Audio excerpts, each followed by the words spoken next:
I just wanted to quickly go over with you how to solve a logarithmic equation.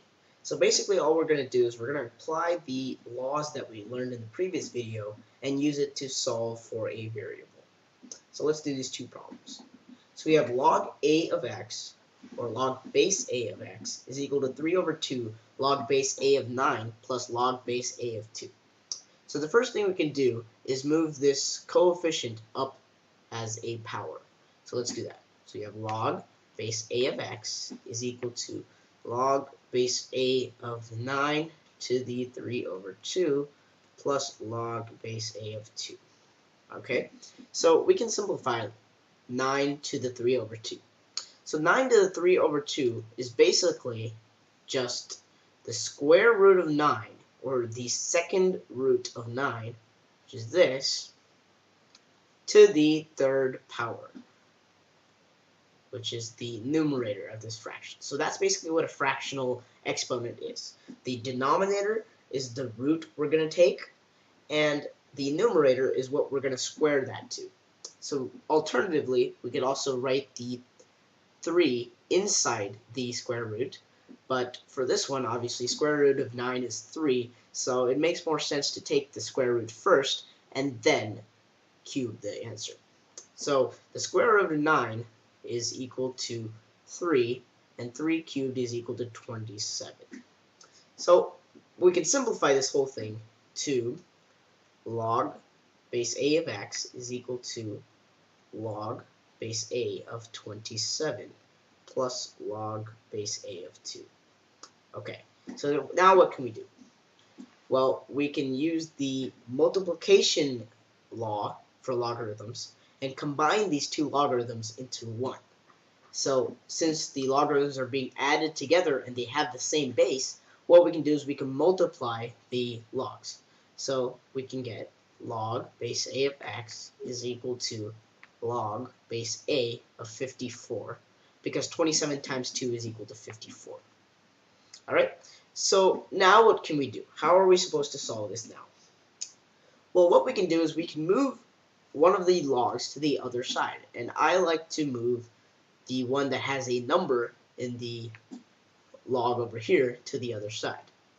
So if we do that, we get log base a of x minus log base a of 54 is equal to 0.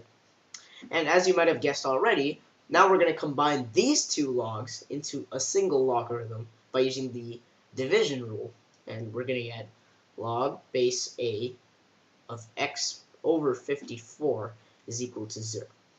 So now that we have one log that is equal to something, we can now convert this into its exponential form, and we would get a to the 0 is equal to x over 54. And with the rule of exponents, we know that anything to the 0 power is equal to 1. So now we have 1 is equal to x over 54. Now you can solve this two ways. You can either multiply both sides by 54 and cancel out the fractions, or you can make it a proportion. So since x over 54 is equal to 1, whichever method you use, we know that x is equal to 54. And that is our final answer.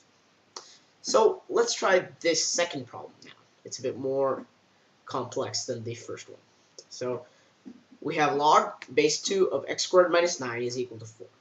And as we discussed in the previous video, if we have an integer and we want to convert it to a log, we want to have the base equal to the base of the other log in the equation. So in this case, that's 2. So we want to convert 4 into a log with the base of 2. So remember, all we do is we take the base to the, in this case, the 4th power. So 2 to the 4th power is equal to 16. So our log would be log base 2 to the x squared minus 9 is equal to log base 2, because we want the same base as this log over here, to the 16. Because because essentially, what is a log saying? 2 to the what power is equal to 16. And since we want the answer to equal 4, so that these two will be equal, we know that 2 to the 4th power equals 16, So log base 2 of 16 is equal to 4. So now that we have two logs, it's basically this step we have right here. So what we're going to do is we're going to move this log over to the other side, and we would get log base 2 of x squared minus 9 minus log base 2 to the 16 is equal to 0. So now we use the division rule. Log base 2 of x squared minus 9 over 16 is equal to 0. And we know that 2 to the 0 is equal to 1. So 1 is equal to x squared minus 9 over 16. If you move over here, we know that x squared minus 9 is equal to 16. Therefore, x squared is equal to 25. And if we take the square root of both sides, x is equal to plus or minus 5, positive or negative 5. And that is our final answer. So those are just a couple examples of how to solve a logarithmic equation. There's not much new here.